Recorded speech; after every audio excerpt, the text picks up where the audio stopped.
सुबह से उठकर सारा दिन मेहनत करके मरने की हालत हो जाती है और वह अभी तक बिस्तर पर लेटा है।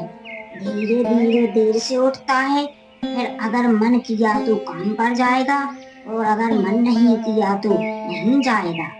क्या यह सब चलता रहेगा? अब तो मैं तंग आ गई हूँ जिंदगी में। कभी कुछ नहीं कर पाया, किसी तरह एक पति मिला है और जिंदगी चल रही है।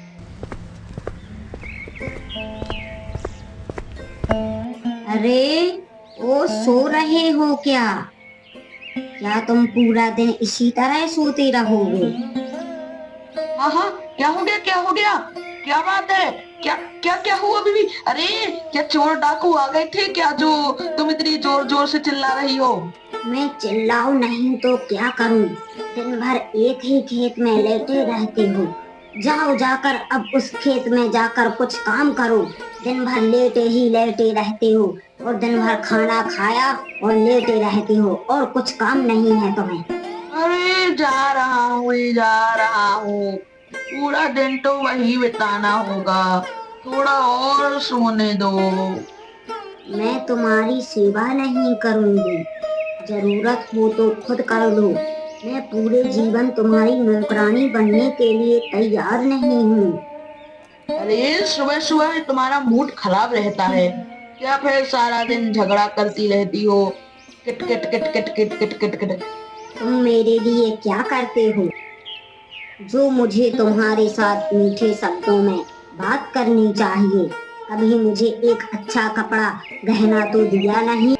जिनके पास कुछ करने की ताकत नहीं होती, वह सम्मान के लायक नहीं होते हैं। सवाई से सिर्फ तुम्हारी सुननी पड़ती है। अरे, ठीक है ठीक है। क्या मैंने तुम्हारे कोई शौक पूरे नहीं किए क्या? हाँ, साड़ी गहने नहीं दी है, लेकिन जो भी दिया है तुम्हें वह कम नहीं है। क्या दिया है तुमने? एक घर तो दिया है, लेकिन उसे पक्का नहीं कर सके। बारिश में छत से पानी टपकता है। रसोई का जो हाल है, उसमें खाना बनाना भी मुश्किल हो जाता है। फिर भी मैं तुम्हारे लिए सब सहन कर रही हूँ। अब नहीं सह सकती हूँ। अच्छा, तो अब क्या करोगी? अब मैं जो चाहूँ वो मुझे चाहिए। नहीं तो मैं खाना नहीं बनाऊंगी, खुद बनाकर खा लो। ठीक है ठीक है ठीक है। जब तक मैं कुछ कर ना सकूं, तब तक अब मैं इस घर में कदम नहीं रखूंगा। देख लेना तुम। हाँ, घर में नहीं आओगे तो कहाँ जाओगे? अरे, जहां मेरी नजर जाएगी वहां चला जाऊंगा, लेकिन इस घर में कभी लौट के नहीं आऊंगा। जा रहा हूं, मैं जा रहा हूं। हाँ।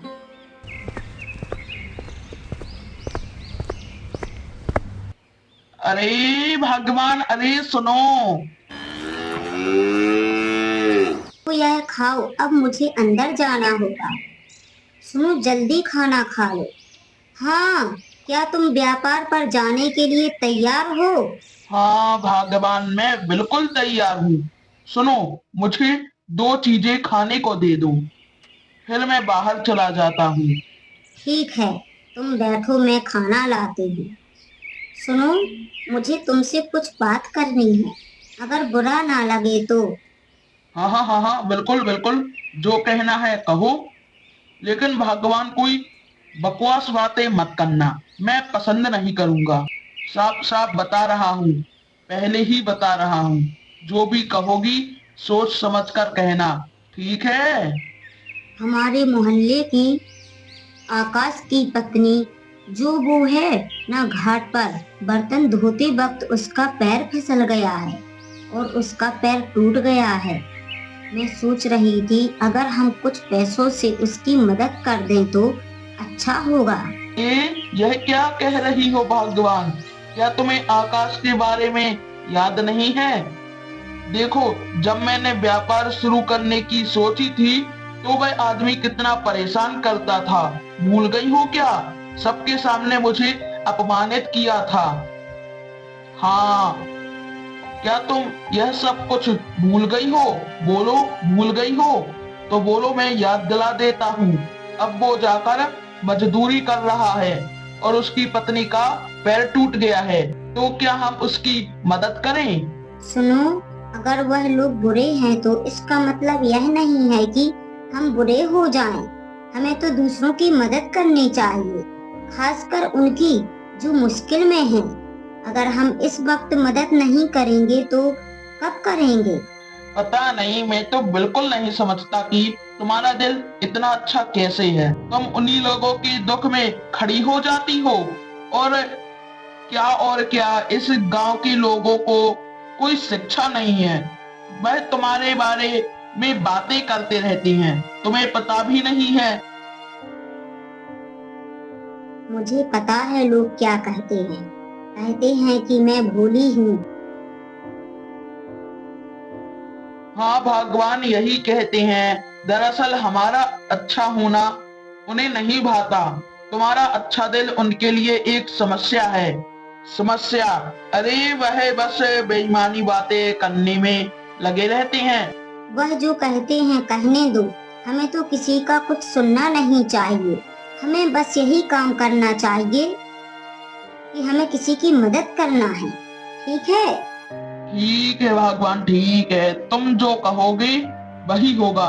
मैंने आज तक तुम्हें किसी भी चीज को करने से रोकने की कोशिश की है क्या? नहीं की ना, और ना ही करूंगा। तुम्हारी जैसी पत्नी मिलना मेरे लिए सौभाग्य की बात है। एक काम करो, जाओ और पायल को मदद दे आओ। मुझे कोई एतराज नहीं है। और हाँ, कुछ बाहर ले जाना पड़े तो मुझे बताना, मैं इंतजाम कर दूंगा। ठीक है? ठीक है। बुआ, मेरे पैर में बहुत दर्द हो रहा है।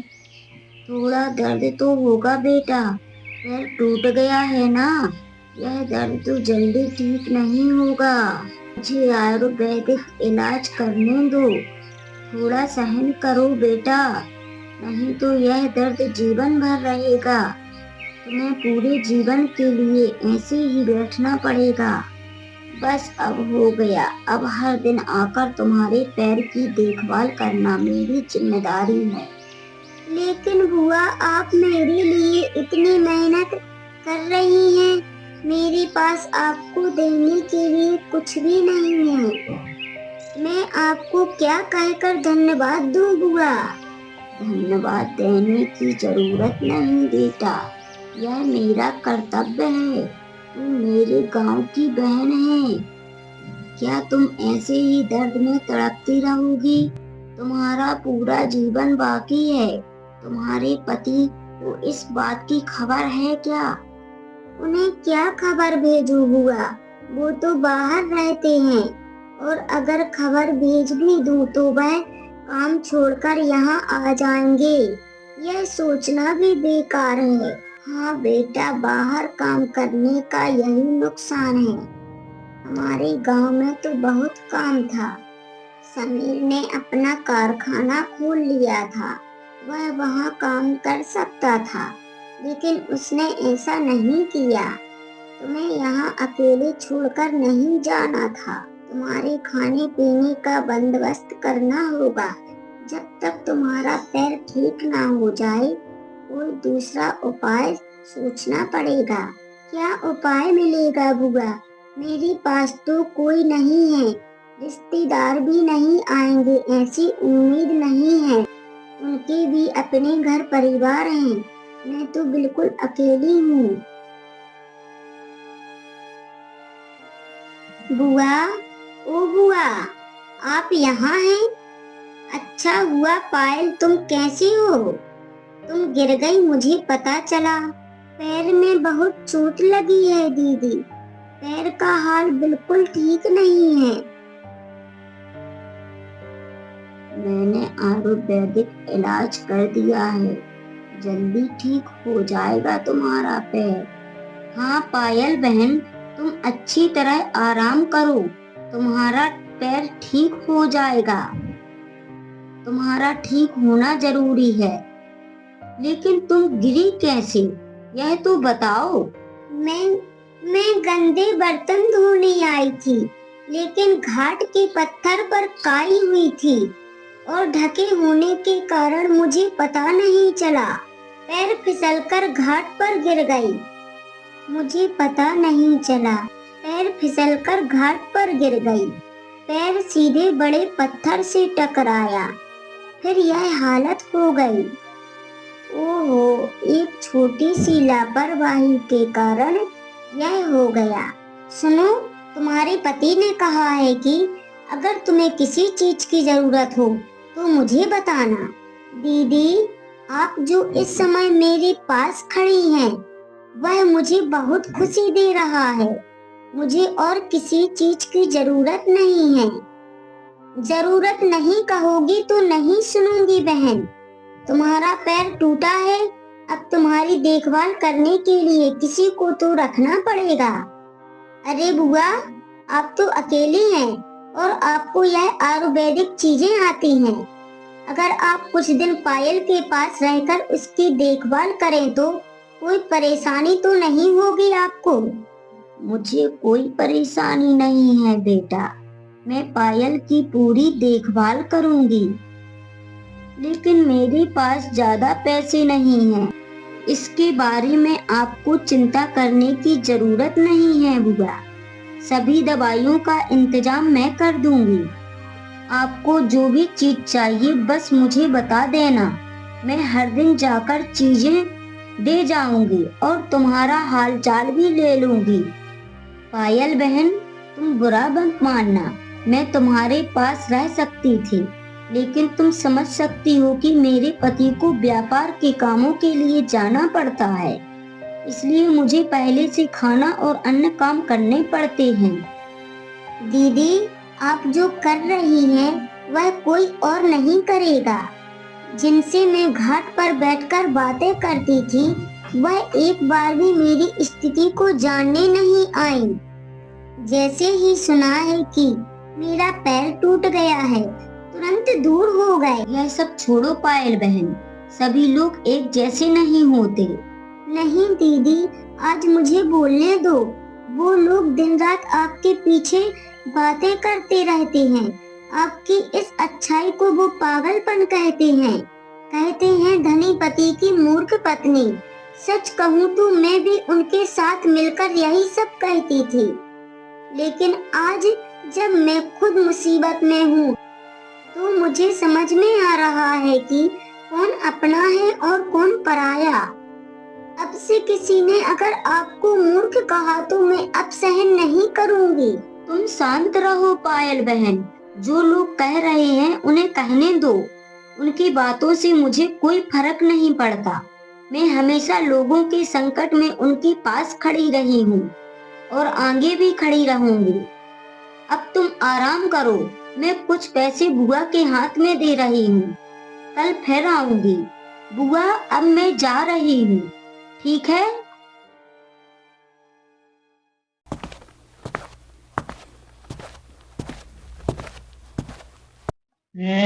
आप कौन है भाई? आपको तो मैंने इस गांव में पहले कभी नहीं देखा। कहाँ जा रहे हो?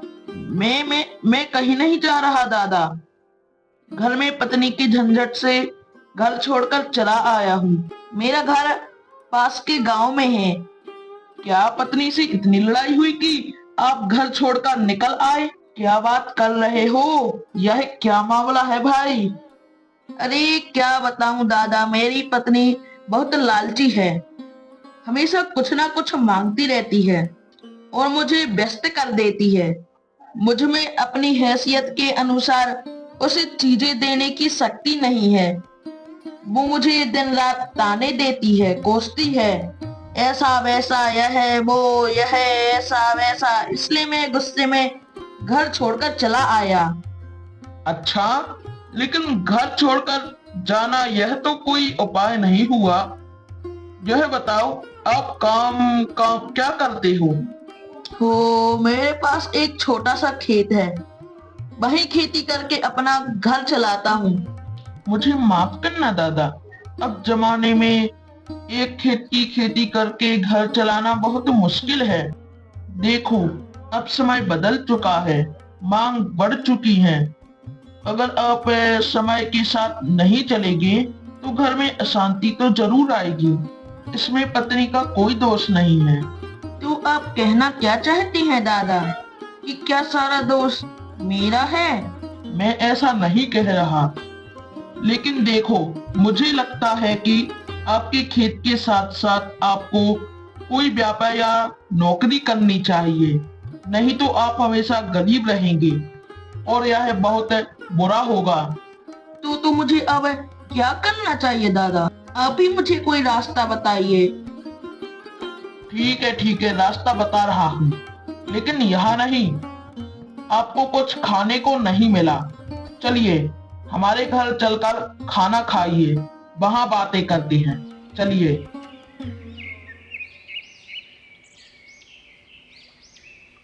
खबर सुनी है, पायल गिरकर पैर तोड़ चुकी है।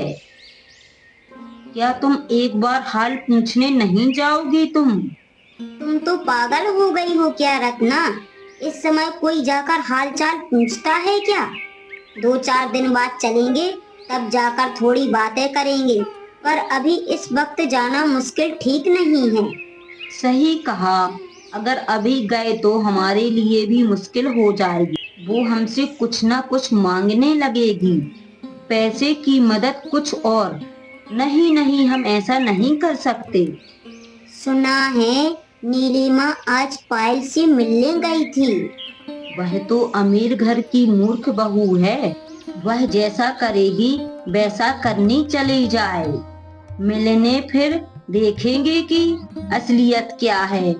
वैसे वह बड़े लोग हैं, इस वक्त तो उन्हें किसी को पैसे की मदद करने में कोई परेशानी नहीं होनी चाहिए, लेकिन फिर भी पायल से मिलने जाना इस समय मूर्खता ही लगेगी।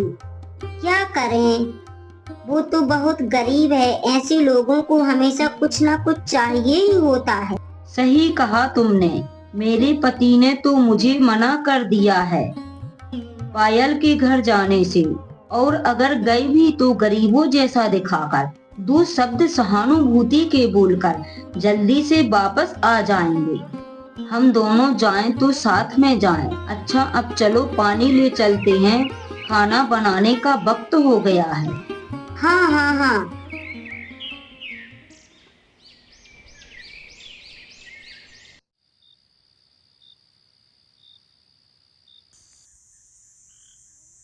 हाँ तो भगवान, यह बताओ कि पायल कैसी है? उसके पैर की हालत क्या वाकई बहुत खराब है? बहुत बुरा तो नहीं कहा जा सकता, फिर भी ठीक नहीं है। हमारी बुजुर्ग महिला गई थी, पायल का आयुर्वेदिक इलाज किया है। मैंने उनसे अनुरोध किया कि जब तक पायल ठीक नहीं हो जाती वो वहाँ रहे, और मैंने यह भी कह दिया है कि हर दिन पायल को जो भी सामान की जरूरत होगी, खाना पीना, वह सब मैं भेज दूंगी। हाँ, तुमने सही किया भगवान। और दादा, एक बात कहूँ, आपके जैसे इतने अच्छे सोच वाले पति पत्नी मैंने कभी नहीं देखे। आप हमेशा दूसरों की मदद करने के लिए खड़े रहते हैं। सच में हम आपके साथ जुड़कर बहुत खुश हैं। फिर भी लोग कहते हैं कि मेरी पत्नी मूर्ख है। देखो, मुश्किल वक्त में किसी के पास जाना नहीं चाहिए, नहीं तो लोग आपको मूर्ख कहेंगे। क्या कहेंगे? मूर्ख। अरे दादा, लोगों की बातों से क्या फर्क पड़ता है? भाभी जी का दिल बहुत अच्छा है, इसी वजह से आप इतने सफल हैं। अरे सिर्फ मेरी नहीं, तुम थोड़े ध्यान से सोचो तो तुम्हारी घरवाली भी तुम्हारी तरक्की ही तो चाहती है, और क्या चाहती है बताओ? दादा, मुझे तो लगता नहीं है, वह हमेशा मुझे ताने ही देती रहती है, यह नहीं, वह नहीं, ऐसा नहीं। अरे भाई, तुम अपनी सोच बदलो, फिर देखोगे दुनिया के सारे लोग तुम्हें अच्छी लगने लगेंगे। तुम्हारी घरवाली तुम्हें ताने नहीं देती है, वो चाहती है कि तुम भी तरक्की करो। सभी लोग अच्छा जीवन ही तो चाहते हैं, और क्या चाहते हैं, और इसके लिए करनी पड़ती है मेहनत।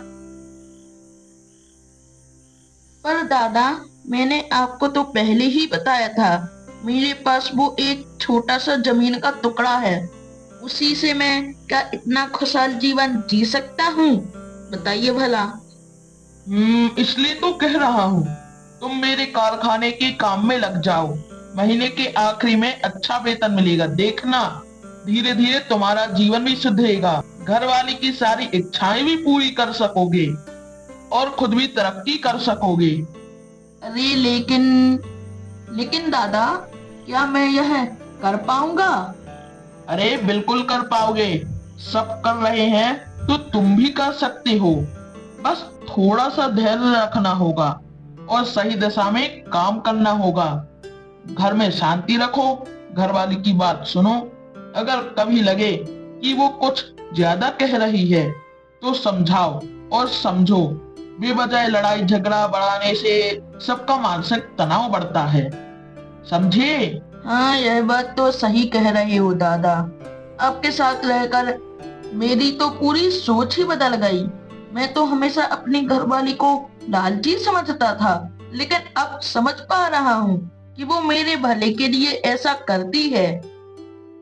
सच कहूँ, अगर वह लालची होती तो मेरे साथ नहीं रहती, लेकिन चाहे वह कितना भी कष्ट झेले, वह हमेशा मेरे साथ रहती है। हाँ भैया, जो आपके दादा ने कहा है वही करो। तुम भी अपने दादा के कारखाने में काम ढूंढो। किसी को यह मत बताओ कि तुम्हारे दादा ने तुम्हारी मदद की। बस चुपचाप अपने काम में लग जाओ। देखना, तुम्हारा घर बहुत खुशहाल होगा। और कभी कभी घर वालों को कुछ उपहार देना अच्छा रहेगा। भगवान, तुम यह बात मुझसे कह रही हो, इसका मतलब तुम खुद भी उपहार चाहती हो।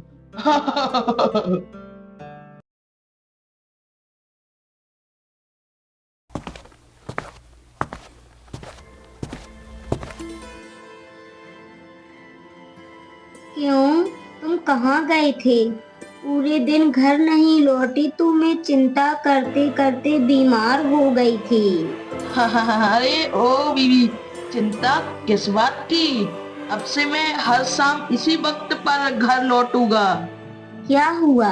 क्या तुम मुझसे नाराज हो गए हो? अरे नहीं बीवी, नाराज नहीं, बगल के गांव में एक कारखाने में नौकरी मिल गई है। देखो, इस खुशी में मैं तुम्हारे लिए साड़ी और मिठाई लाया हूँ। क्या तुम सच कह रहे हो? अरे भगवान, अब तुमसे क्यों झूठ बोलूं? कल सुबह जल्दी उठकर खाना बना देना, मुझे काम पर जाना है। लेकिन अचानक इतना कुछ कैसे हो गया? तुम्हारी सोच में इतना बदलाव? कुछ खास नहीं हुआ, बस मेरी सोच बदल गई, ऐसा समझो। इसका मतलब यह है कि मैं तुम्हें खाना खाते हुए समझाऊं, बस इतना समझ लो। लालची और मूर्ख, इन दोनों शब्दों का गहरा मतलब है। अगर सोच बदली जा सकती है तो जैसे एक मूर्ख पत्नी अपने पति की तरक्की चाहती है, वैसे ही एक लालची पत्नी भी अपने पति की तरक्की चाहती है। यह समझे बिना कोई रास्ता नहीं है। तो इनमें से मैं कौन सी हूँ, समझदार पत्नी या मूर्ख पत्नी? पहले वाली।